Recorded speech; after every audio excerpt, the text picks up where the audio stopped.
Movie की starting में हम एक कपल हेक्टर और उसकी वाइफ क्लारा को देखते हैं और हाल ही में इन्होंने एक घर खरीदा था जिसको ठीक करने में दोनों हस्बैंड और वाइफ लगे होते हैं। तभी हेक्टर के पास एक कॉल आता है, लेकिन हेक्टर जब फोन उठाता है तो दूसरी तरफ से कोई नहीं बोलता है। यहाँ हेक्टर ये सोचकर हैरान होता है कि आखिरकार उसे फोन किसने किया होगा, क्योंकि उसके नए घर का नंबर अभी किसी के पास नहीं है। लेकिन वो दोनों इस पर ज्यादा ध्यान नहीं देते हैं और अपने काम में लग जाते हैं। फिर आगे कुछ देर बाद हेक्टर और क्लारा जब गार्डन में बैठकर बातें कर रहे होते हैं और इसके साथ ही हेक्टर क्लारा से बात करते हुए दूरबीन से अपने आसपास देख रहा होता है। तभी उसे जंगल में एक लड़की दिखाई देती है, तो हेक्टर उस लड़के के बारे में क्लारा को बताता है, लेकिन क्लारा को वो लड़की कहीं दिखाई नहीं देती है। इसके बाद क्लारा जब घर के अंदर चली जाती है तो हेक्टर फिर से उस लड़की को दूरबीन से देखने लगता है। तभी हेक्टर देखता है कि वो लड़की अपने कपड़े उतार रही है और तभी क्लारा फिर से उसके पास आती है और उसे कार की चाबी लेकर वहाँ से चली जाती है। और क्लारा के जाने के बाद हेक्टर फिर से उस लड़की को देखता है, लेकिन अब वो लड़की उसे कहीं दिखाई नहीं देती है। तो हेक्टर उस लड़की को देखने के लिए जंगल में जाने लगता है। तभी रास्ते में उसे एक साइकिल डस्टबिन के पास पड़ी हुई दिखाई देती है। इसके बाद हेक्टर को कुछ और दूर जाने के बाद वो लड़की एक जगह बिना कपड़ों के बेहोश पड़े हुए मिलती है। तो उस पर कैंची से अटैक कर देता है। तो हेक्टर अपनी जान बचाने के लिए एक पेड़ के पीछे छिप जाता है। इसी दौरान हेक्टर को अटैक करने वाला आदमी दिखाई देता है जिसका चेहरा बैंडेज से पूरी तरह बंधा हुआ था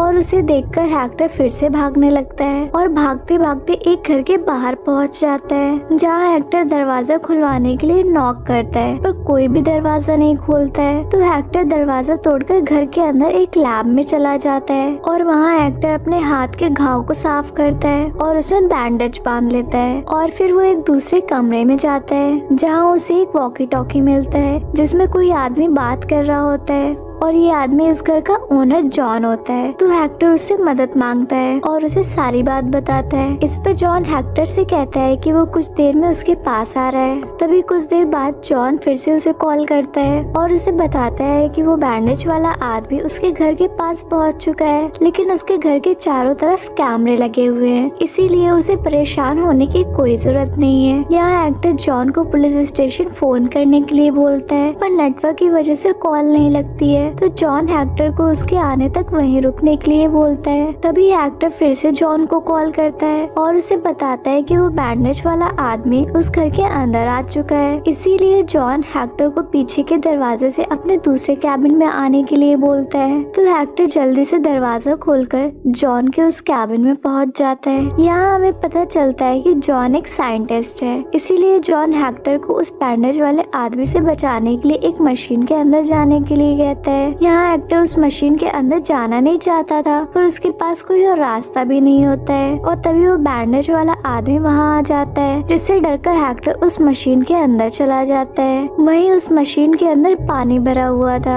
जिस वजह से हेक्टर का पानी के अंदर दम घुटने लगता है, लेकिन पलक झपकते ही वो मशीन खुल जाती है और हेक्टर बाहर निकलकर देखता है कि अब रात से सुबह हो चुकी है, जिससे हेक्टर को लगता है कि वो रात भर इसी मशीन के अंदर था। तब तक वहाँ जॉन भी आ चुका था और जॉन उससे पूछता है कि तुम कौन हो और मेरी मशीन के अंदर क्या कर रहे हो। ये सुनकर हेक्टर हैरान होता है और जॉन से कहता है, कल रात को तुमने ही मुझे इस मशीन के अंदर जाने के लिए बोला था। तो इस पर जॉन को यकीन ही नहीं होता है। इसके बाद हेक्टर जब दूरबीन से अपने घर पर देखता है तो उसे वहाँ अपने जैसा ही आदमी उसकी वाइफ के साथ गार्डन में काम करते हुए नजर आता है, जिसे देखकर हेक्टर हैरान रह जाता है। इसके साथ ही उसके घर में वही सब कुछ हो रहा था जो कुछ देर पहले हेक्टर के सामने हो चुका था। वही जॉन भी ये सब देखकर हैरान हो जाता है। यहाँ हेक्टर जब अपने घर की तरफ जाने लगता है तो जॉन उसे घर जाने से रोकता है और उसे समझाता है कि ये मशीन एक टाइम मशीन है और वो इस टाइम मशीन में ट्रैवल करके कुछ घंटे पीछे आ गया है और घर पर पहले से ही अतीत वाला हेक्टर है, इसलिए जॉन हेक्टर को तब तक इंतजार करने के लिए बोलता है जब तक प्रेजेंट वाला हेक्टर अपने सही समय पर नहीं आ जाता है। इसी दौरान हेक्टर फिर से अपने घर पर देखता है तो उसे पता चलता है कि जिस खिड़की को उसने तोड़ दिया था वो वापस ठीक हो चुकी है। ये देखकर हेक्टर को भी यकीन हो जाता है कि वो सच में प्रेजेंट टाइम से पीछे आ गया है। यहाँ जॉन हेक्टर को समझाता है कि उसे रात तक इंतजार करना होगा कि जब तक हेक्टर 2 यहाँ आएगा तब वो उसे टाइम मशीन से अपने सही समय पर भेज देगा, जिससे सब कुछ फिर से ठीक हो जाएगा। लेकिन हेक्टर ऐसे ही खाली हाथ नहीं बैठ सकता था, तो वो अपने घर कॉल करता है तो उसे घर वाला हेक्टर 2 उठाता है। इसीलिए हेक्टर 2 उससे कुछ नहीं बोल पाता है और फोन कट कर देता है। और ये वही सीन होता है जब हेक्टर के नए घर का नंबर किसी को मालूम न होने के बावजूद उसके घर में किसी का कॉल आया था।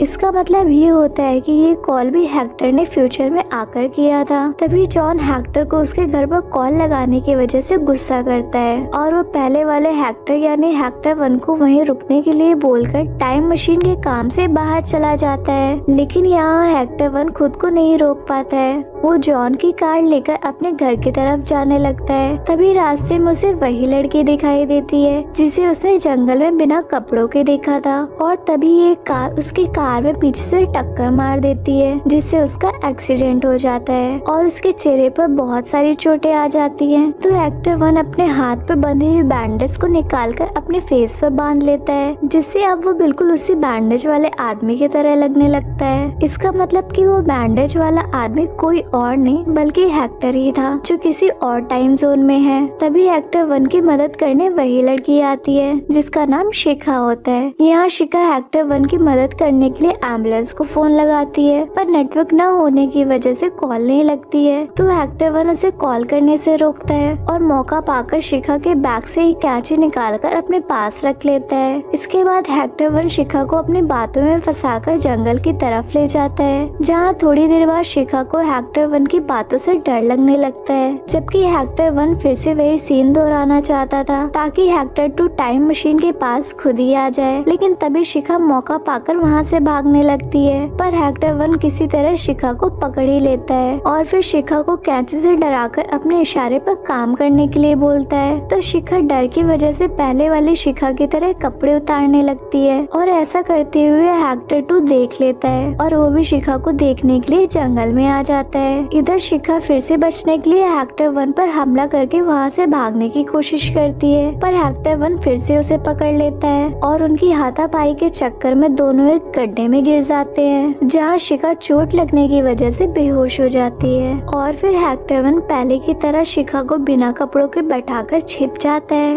और फिर जैसे ही हेक्टर 2 शिखा के पास आता है तभी हेक्टर 1 उस पर कैंची से अटैक कर देता है, जिससे हेक्टर 2 भी भागकर जॉन के घर में पहुंच जाता है। इधर हेक्टर 1 को शिखा के चिल्लाने की आवाज सुनाई देती है, तो हेक्टर 1 वापस उसी जगह चेक करने के लिए जाता है, लेकिन अब शिखा वहाँ नहीं होती है। यहाँ हेक्टर 1 उसे ढूंढने की बहुत कोशिश करता है, पर उसे शिखा कहीं भी नहीं दिखाई देती है। तो हेक्टर 1 अपने घर पर जाता है, लेकिन तभी वहाँ कोई उस पर अटैक कर देता है और फिर हेक्टर एक छत पर जाता है और क्लारा को समझाने की कोशिश करता है कि वही असली हेक्टर है। लेकिन तभी क्लारा गलती से छत से नीचे गिरकर मारी जाती है और ये देखकर हेक्टर 1 बहुत ज्यादा दुखी हो जाता है। इसके बाद हेक्टर 1 अपने वॉकी टॉकी को ऑन करके हेक्टर 2 और जॉन के बीच की बातें सुनने लगता है, जिसमें जॉन हेक्टर 2 से वही सब बातें बोलता है जो उसने पहले हेक्टर 1 को बोला था। और फिर हेक्टर 1 जॉन के घर जाता है, जहाँ हेक्टर 1 जैसे ही खिड़की से अंदर देखता है तभी हेक्टर 2 जान बचाने के लिए टाइम मशीन के अंदर चला जाता है। यहाँ हेक्टर 1 को लगता है कि फिर से वो टाइम मशीन के जरिए पीछे जाकर अपनी वाइफ क्लारा को बचा सकता है, इसलिए वो जॉन से इस बारे में बात करता है। तो जॉन उसे ऐसा करने से मना करता है और उसे समझाता है कि ऐसा नहीं हो सकता है, क्योंकि उस मशीन के जरिए पहले से ही 2-2 हेक्टर बन चुके हैं। लेकिन हेक्टर 1 जॉन की एक नहीं सुनता है और उसके साथ जबरदस्ती करने लगता है। तो जॉन उसे झूठ बोल देता है कि उसकी मशीन की बैटरी खो गई है। तो हेक्टर 1 जॉन को मारने लगता है और उसे बैटरी ढूंढने के लिए बोलता है और फिर दोनों बाहर बैटरी ढूंढने के लिए जाते हैं, जहाँ जॉन हेक्टर 1 को बराबर समझाने की कोशिश कर रहा था कि अगर वो फिर से समय में पीछे गया तो वो खुद हेक्टर 2 बन जाएगा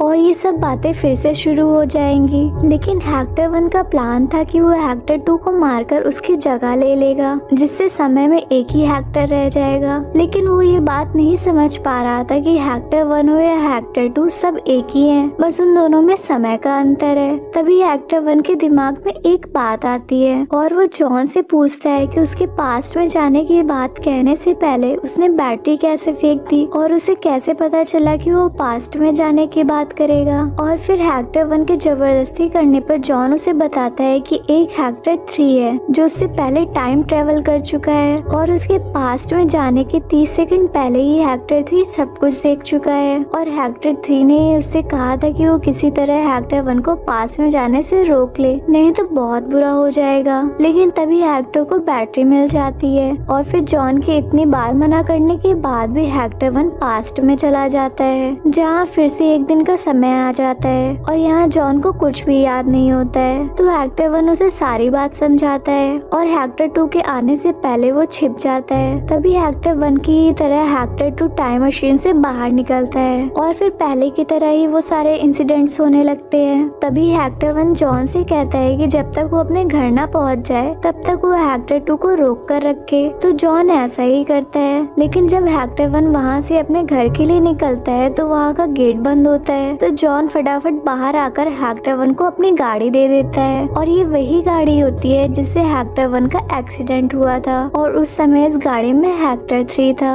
इसके बाद एक्टर 2 जब जॉन की गाड़ी लेकर निकलता है तो एक्टर 1 भी अपनी गाड़ी लेकर उसके पीछे जाता है। तभी रास्ते में एक्टर 1 को फिर से शिखा दिखाई देती है और फिर उसके जाने के बाद एक्टर 1 एक्टर 2 का एक्सीडेंट कर देता है, लेकिन इसमें वो खुद भी जख्मी हो जाता है और फिर एक्टर जॉन को कॉल करके बताता है कि वो अपने मकसद में कामयाब नहीं हो पाया है, इसलिए वो एक्टर 2 को पास्ट में न जाने दे और उस मशीन को भी बंद करने के लिए बोलता है। तभी शिखा भागते हुए एक्टर 1 के सामने आ जाती है तो उसे देखकर डर जाती है और चिल्लाने लगती है और शिखा के चिल्लाने की आवाज एक्टर 2 सुन लेता है, जिसने अब अपने फेस पर बैंडेज लगा लिया था। इसके बाद रात को शिखा एक्टर 1 को लेकर उसके घर जाती है, जहां उसे उसकी वाइफ क्लारा काफी डरे हुए कमरे में बंद दिखाई देती है, जो उसे बैंडेज वाले आदमी यानी एक्टर 2 के बारे में बताती है। यहाँ क्लारा ने पुलिस को भी कॉल कर दिया था। अब एक्टर 1 क्लारा को बचाने के लिए उसे एक कमरे में बंद कर देता है और फिर एक टेबल एक्टर 2 को फेंक कर मारता है। इसका मतलब कि जब एक्टर 1 पिछली बार अपने घर में आया था तब एक्टर 3 ने उसे टेबल मारा था।